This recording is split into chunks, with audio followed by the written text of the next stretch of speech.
question, which is to have you say your name and spell your name for us. Gordon Bussell, Gordon, Bussell, Bussell. And can you? I'm going to be annoying and think about moving you. We're getting some sun on your shoulder. Okay. Let's see. So maybe we can just move you to the right. Yeah. On your shoulder. Lift yourself up. Okay. So we got you. Can you tell me about your tribal affiliations? Natanahua, Batol, Saya. I'm a Hoopa Matol Indian. Takamithtinhua, Matildinhua, Sewanaldinhua, Sinanghua, Slaudinhua, and Batol. Those are the rancherias I'm from. And can you tell me about those tribes' relationships to the river? Well, they're very much part of the river. The diet consists of acorns and fish is the primary diets of all these tribes in these areas. In fact, almost all California tribes' main diets were acorns and fish, and then everything else is a luxury. And can you tell me about your gifts in your family? Well, my gift is I'm the medicine. I'm the medicine person. I was taught by a lot of elders. I probably had 50 or more teachers. My first teacher, of course, was my dad in life for attitudes and how to look at things, and then my grandfather, his dad, who he sent me to start me on my travels of learning language. I had a lot of teachers. There's probably only one of my original teachers still walking around. Most of them have passed, what they call lost from us. And you probably teach too. Well, I have taught. I taught all age groups, whether they be kids or they even be elders themselves at times with language. I'm also a motivational speaker for culture and language revitalization. I've worked with a number of languages, not just my own. I used to work with the Monos, and I was learning their language. I was working with the Wukchumnis, and I was learning the Yokut language. I have recently worked with the Tule River tribe on their language program for strengthening it and motivating more people to seek their language. I've done nationally. I went to Alaska. I've been asked to speak at a number of places. I was one of the few in my generation who was learning the Hoopa language, is what they call it in English, but it's called Natanahua, Methanudieo, but I would also call it Dene Hohnao, and so that I would learn languages just kind of come natural to me. I had a lot of speakers who talked to me, so I learned more than one dialect as I was learning, allowing me to learn my mother's language, Matol, which there are no speakers to learn from. And I was able to learn the reading system with the help of a linguist, Michael Krause, out of Alaska. He taught me in one day the special words, lettering, what they meant, whether it was a funny Y for a G sound or whether the C was actually a Ch. In this case, it was a Sh sound. And so that I was able to learn that. And because of my strong background in what you call Hoopa, I was able to basically pick it right up. As soon as I started reading it, I understood it.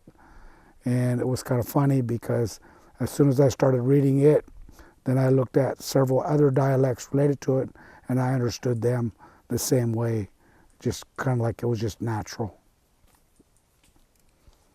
I'm supposed to ask you a question from Robert R. Kinney. He said for me to ask you to say in Hoopa the phrases that in English mean it is flooded, it is flooding, and it will flood again. Oh, towing cow. Towing cow is at this high water, so that tow is the water, and the wing is the movement. The cow is big, so that's like a flood, so in a kia towing cow tell, dote ta, maybe it'll flood again, but it's basically a concept, but it's also, verbally I can say it, yeah. because he gave me the Yurok words Mm-hmm. for that too. Mm-hmm. Have you heard stories about floods from other elders? Oh yes, we have our own flood story in Hoopaw. In fact, I live next to the mountain that I'm going to talk about, and they call it Metdel Yidakasaanding, or the upside down boat.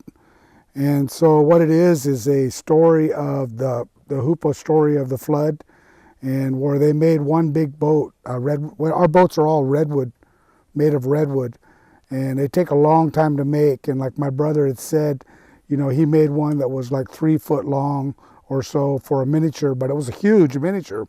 But our grandfather's was probably about 10 or better feet long. Well, the boat I'm talking about was so big, it became the top of a hill. And so it's in Hoopaw there, and that's the name of the place. I live next to it. It's at Kinchukit Ding. It's right above it, right above where they call the nose. And so that place there, nobody's supposed to live there, but there's somebody living there, so they have bad luck. And that's really their problem. But that boat, when they got in it, all the people had to get in it. And then they just floated as the waters raised until the Trinity Alps were basically just peaks, barely sticking out of the water. And then you could just, how they're just under the water, but they actually floated in amongst the Trinity Alps, that boat. And they floated all around until eventually they came right back to Hoopaw where they started.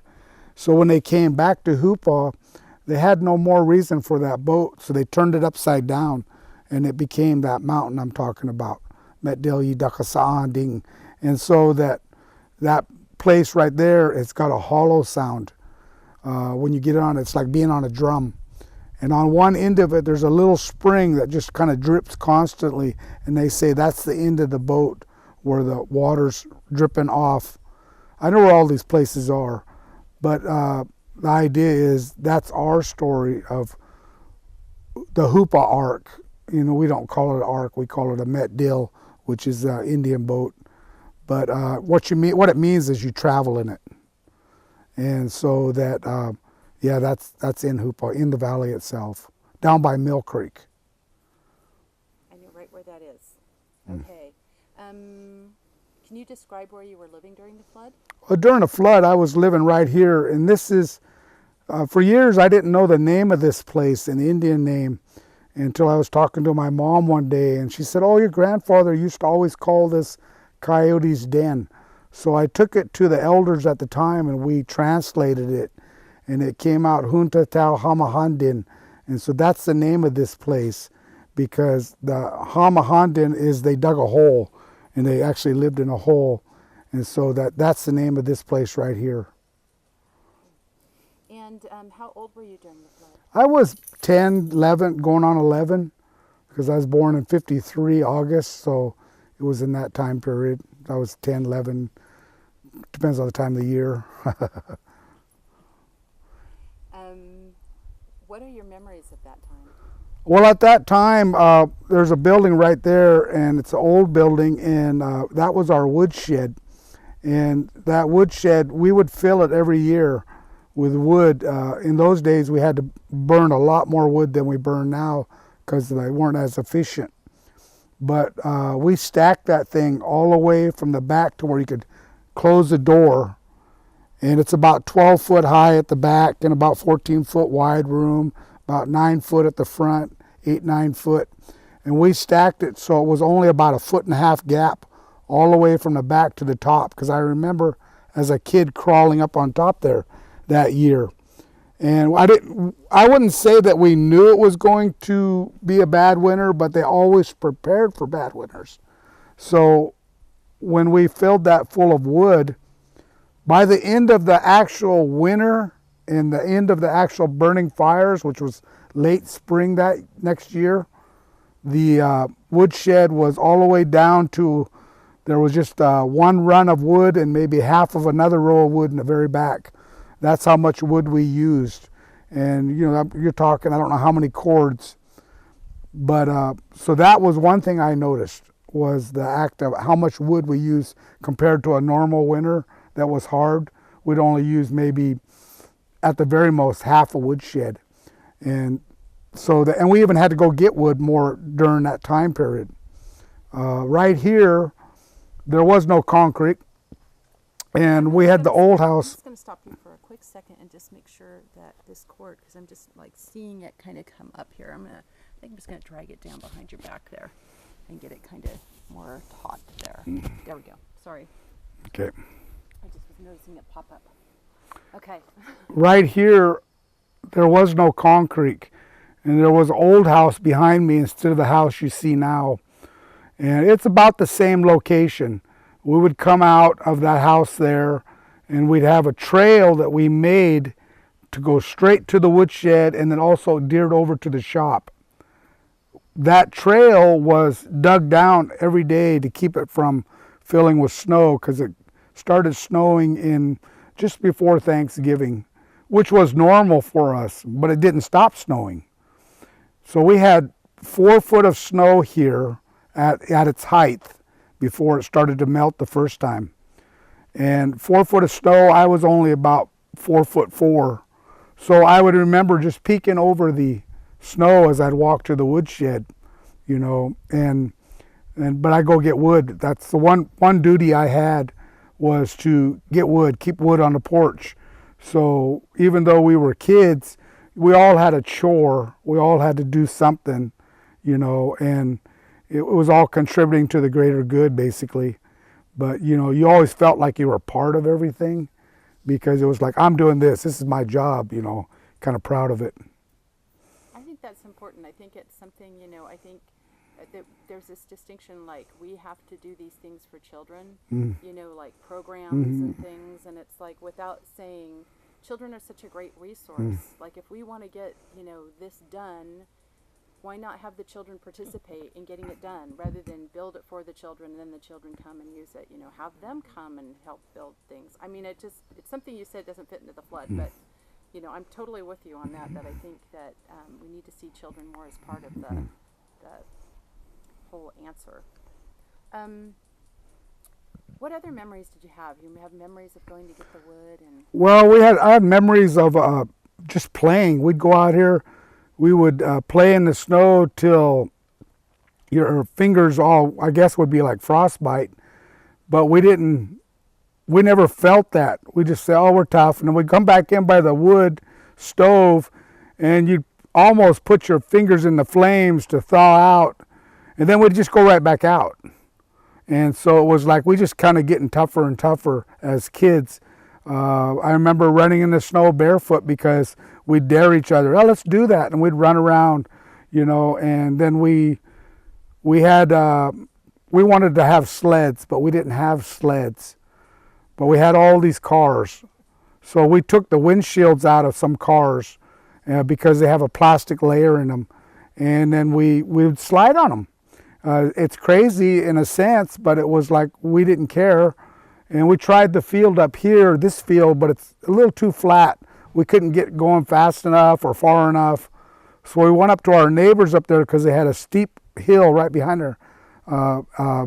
Ruth Ammon's, we went AWOC Ruth Ammon. I have to use that respect term because she's passed. They use the AWOC. But AWOC Ruth Ammon, and we slid down the hill behind her place. And we really would go fast. And the first one would be a little bit slow. We would make a trail. And so we kept doing this, and everybody did it. All the kids did it.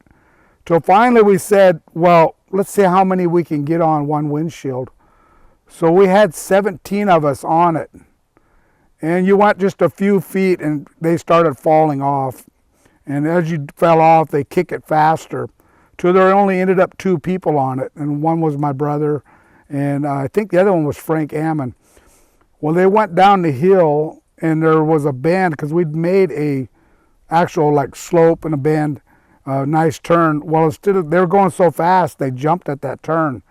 And they just kept going, and they jumped the creek down there below there, and they went right in between the trees. They didn't hit nothing. But it was like, we all said, hey, do it again. You know, and so that's what we did. And then one time we got the wrong window. We got a back window. And so we got it, we all got on it again, and we took off. And it all of a sudden it just disappeared. Well, it breaks into little bitty pieces like this, and in the snow you could not see it. It looked invisible. And we were all like, where did it go? You know, because we were kids, but we also knew it's got to be there, but you can't see it. So months later, when the snow was melting, we could see the glass there. We said, there's that glass, you know. But in the actual snow, it was invisible. So it was almost like a magic trick. It just disappeared all at once, instant. You know, nobody got hurt. What are the odds? But everybody had fun. We could not go up in the trees. It was too dangerous because it wasn't just the snow falling off the tree, it was the tree limbs. At its worst, I remember Dad and them talking about going over the hill with the cat, and they had to quit. They had to come back, they said, because the motor was making, instead of a tree limb breaking, it was making whole trees break the weight of the snow. And the sound of the motor was just a high enough decimal to just make a whole tree break, so they'd have to quit at times. So we were snowed in, I would say not less than 2 weeks at a minimum, but actually closer to 2 months in a sense of barely come in, barely go out, traffic. So yeah, during the winter months, it was great because it was like a kid's heaven. We were not near the floodwater here. We could hear the river, but we weren't going to walk down the hill to look at it. You know, we had enough sense to just like, why? You know, it's still there, you know. And so we could hear the creek over here. It sounded like a river, and it's just a little creek. But why go look at it? You know, we were all more like, we got sense, at least to those degrees, of staying away from that fast water, because you could slide into a river. You can slide into it from a bank. But yeah, we thought it was great. Sound like? Well, it sounds like a roar. It doesn't sound like, you know, just water rushing. It's a roar. It was too big. And there's no such thing as a creek. Everything was a river. You know, every creek was a river. So we enjoyed winter, enjoyed that time, but come that summer, we had to go to school to make up. So we went to school almost the whole summer here in Willow Creek in elementary school. Like 2 months of the summer we went to school. And so we were all mad because we were sitting inside those rooms hot, you know. But up here where the barn is, the big barn, we had snow that slid off that roof that was still there at the end of August. So that's how, it was just like ice pack. It slid off and just kept thicker and stronger. 4 foot of snow everywhere, and when it slid off that roof, it just became one big ice. Mountain of ice. Yeah. Yeah. Mm-hmm. Let's see, you've answered a lot of my questions. We could talk about community and how community came together during the flood and maybe just immediately after the flood. And also, I don't know if you remember helicopters dropping supplies. Mm-hmm. Well, I know that as a community, like my brother had said before, we're used to having no power every year. Even right now, at least a couple days. It's normal. It's always normal to have no power. So we knew how to live through those hard times. It never really was hard to us. All it meant was keep the fire going. If there's going to be beans or something cooking, you know, keep it going. You know, if you got to keep a fire out here, extra fire for the shop, keep it going. So really, there was duties, but they were not big duties like, you know, like you had to go do a lot of stuff. They were just keep it up. For community, we were the house of, I would say, a refuge, because there was people that thought they were outdoor people, and we used to laugh. We says, I thought you guys knew what it was like. As kids, we knew more than them, which was funny because they would be adults and they'd be like, well, shouldn't they have enough sense to do that? We'd be talking to each other as kids when somebody'd be talking about they didn't know how to do this and they didn't know how to do that, whatever it might be. And as kids, we all look at, well, doesn't everybody know that? You know, and we were just kids. because we were kind of taught that, you know, well, if you were ever out there, this is what you got to do concepts. Or if you're going to prepare for a winter, you don't just go and say, we're going to go to the store and get our stuff. We had the root cellar. We had, my grandfather's place had gardens. Everybody got together to get the foods prepared for every winter, basically. Always had a little bit more than you needed in canned goods because you didn't know what you're going to fix, or maybe somebody come by and mom or somebody would just give it to them. Here, take this home.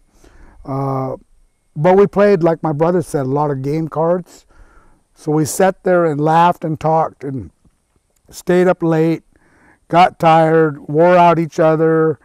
There was no time clocks to go by. You know, there was no schedules to go by. You got spoiled in one sense. So, and we always wanted to wake up early. So it was like, get up, if you can see, let's go play. Even get out there. You didn't really go out at night because it was that common sense again of like, it's dangerous at night. It's cold. You don't know what's going to happen out there. It's limbs fall. You know, we wasn't thinking animals because we always got animals here. In fact, you could hear the woodpeckers earlier here, Kilaika, and you know, we just always have animals here. So yeah, as community, we always had some bond, but yeah, it created a greater bond of the neighborhood kids, became one big unit, and houses became closer. They weren't just living up the hill, you know, and they weren't just cousins. They were like, hey, what's going on? They need this, you know, like telling them come down. And, you know, we were kind of like, I'd say, a little bit more prepared than the rest of them, you know, even the ones that thought they were prepared. So hopefully they appreciated it. I think so. Do you remember the helicopters dropping things? Well, I remember the helicopter coming here, and at one time I thought that they came in because they had to land. But then I also know that they had to bring some supplies in, Dad and them talked about. So I just remember them landing. I didn't really walk out to look at them, you know, and I think that they learned a lesson too, that, you know, this place was here, kind of like new turf for them as the people that were doing it and servicing areas. So we became another strategic area, you know, because you couldn't just land any place. Even though we were at 1,000 feet elevation and we had this snow, and of course it melted fast. There's a whole story on that though, that they call it, this warm rain came. Well, we have a rock, and they call it a me or a memet, and it's people call it in English rain rock. Well, there's a medicine that they make on it, and I was taught it, but the idea was that they used to have this name, and I have to think of it, that they told me, oh, that guy went down there and made medicine on that rock, and that's how come the warm rains came, because that's what that rock does, brings warm rains. It has a purpose, and that's not the way it was supposed to be used. But they always, the old timers just tell me this one guy caused that flood. He bought the warm rain. He went down there to that rock, and because that's what it does. And so that's a story that I was told too about what caused part of the flood. And let's see.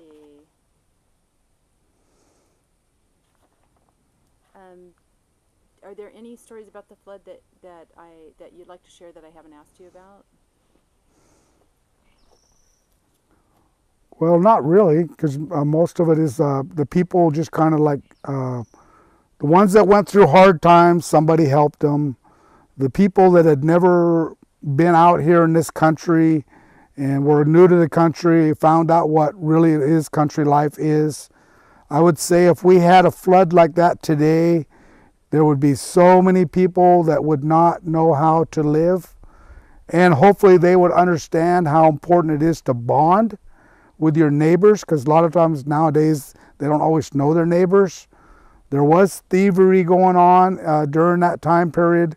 We were not part of that areas that were happening to, but we did know my grandfather's place did lose some stuff.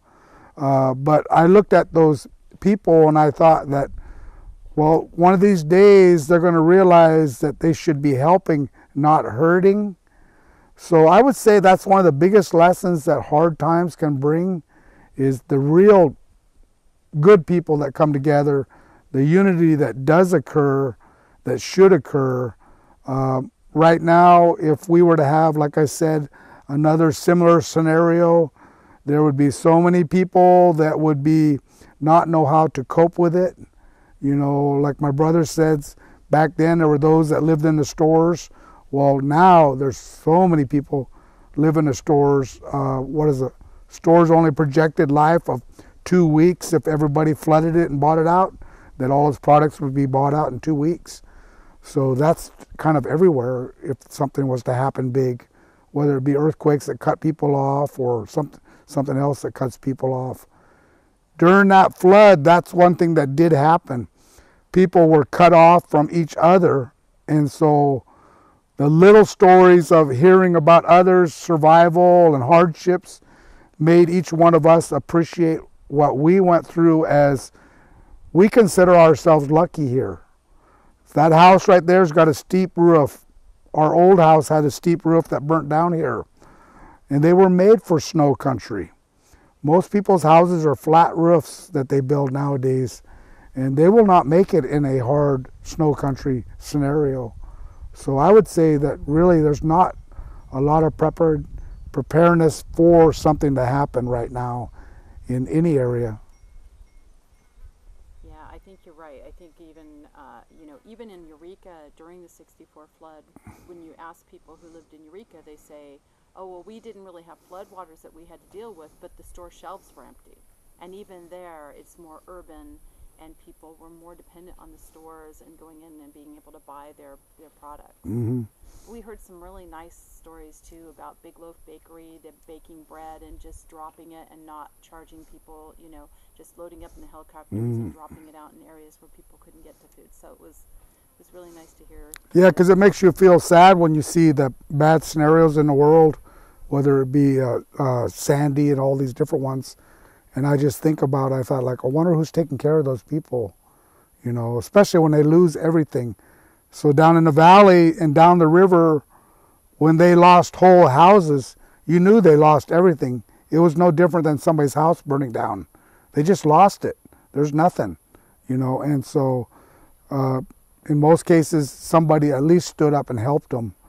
I don't know how good that would be in some cases, because there's always some selfish person that might have a millionaire house. Doesn't mean they're going to give anything. Somebody else will have a small home and they'll be the one giving. So really it comes down to the individuals. Yeah, I think you're right. It's very interesting because places that do fundraising have said that is true repeatedly, that people who have less give more than people who have a lot. And I think something else you said made me feel like, like when we look at disaster stories, a lot of times the news concentrates on the negative aspects of them, and they don't search out the stories where people help each other. And I think that unfortunately, I think in people's minds, they think that's how people act in a disaster. And our experience, having done this story, is that that's not true, that people, for the most part, act really well in a disaster and really help each other. And so that's, I think, an important story that we want to share with this film. And that would be, I guess I can kind of end on that too, is my father was one of those people that was always giving his entire life. If they were to say somebody owed him, there's a lot of people that owed him. Some of them didn't appreciate it, I would say honestly. Others did appreciate it, and he knew it. And I used to ask him, I says, well, why are you helping that guy? I don't think he'll even appreciate it. He said, well, it's kind of a good thing to help him out, isn't it? Maybe he'll grow a heart basically someday, And so my dad's concept was of that giving, and not really going to ever get appreciated in some cases. He knew that. But he also would test people. Let's see if they can learn to give. So sometimes he gave even for that. And so I can't say I can always do that, but at times I do that. I also understand, that concept of that you're supposed to appreciate it, no matter what it is, no matter how small it is. I see some people, they don't appreciate it even when it's big, And actually, I'd have to say I feel sorry for them. They call that dwanchwetten. They're just cheap, in a sense, and it's like they don't give to nobody, and so that because they have no respect for others, they really have no respect for themselves. And they always say, you'll be remembered for what you did in this world. Well, it's also in the other world. When your time comes and you're in the other world, that's where the whole appreciation really comes, as I see it. And I have my own words for the Creator and all that, my own language and all that. But I really believe that we may not always be appreciated in this world, but hopefully when our time comes, that's when you will really be appreciated, in a sense. And there's no lies there. Even though people tell lies here and they want credit for this, or they want to make a story up for themselves, the truth is still there, and eventually that truth will be known. Whether it's known in this world or not is not the point. Hopefully it will be. Yeah, I think immortality to me is those, the acts that you do, like your father teaching you about, maybe they'll grow a heart, I mean, just that's like such a great story that changes you. I mean, and then you tell it, and then it changes somebody else. I mean, it's just that's that immortality that I see that really happens in how people are. Yeah, those are great stories. Well, I think we're good. I think the only thing we need to do is get some outdoor tone. We have to do 30 seconds of quiet so that we can get the sound of the outdoors. So if we need to put some sound in, we can just take that piece. Glad you remembered those. Yeah. It's too bad we couldn't have said it earlier when that woodpecker was, because that's one of our things here is woodpeckers sacred. But we have a lot of animals here. We call this sanctuary right here, but we also know that when others come up here, sometimes they're surprised how quiet it is at times. And so, yeah, we always hearing something. We hear a lot of stuff here. We used to hear the mountain lions, and they cry like a woman crying or a baby. We used to always hear them down across the river. And we'd say, oh, they're over there, and we just get fascinated instead of scared, but we also knew that, you ain't going to go out walking around tonight because they're out there, and but like my brother said, we weren't really ever taught to be afraid of things. We were taught to respect it. So there was no fear on us. When somebody else would get scared, then we'd tell a scarier story to make them really scared, because we says, well, we've got to toughen them up, so and that's what the old Indian stories, well, I used to tell them too, but with those stories were based on was you had to confront your fears instead of like running from them or running for cover all the time. Sometimes you have to stand up just like you're ready to take that fear on, or like fight that animal, kind of like that guy in Africa where they have to fight the lion to prove he's a king. Same concepts, So there's no difference between the Hupas and the Apaches and the Navajos in the sense of those areas of war. It's just that Hupas gave up war, but as a individual, there was no such thing as fear in many ways, because they were always conquering it. Not saying people didn't get scared, not saying that they didn't feel it, but then they just meant they had to get fired up, because instead of running from it, you might have to actually take it on, so yeah, there's a lot of that was something that you're taught. You're just taught.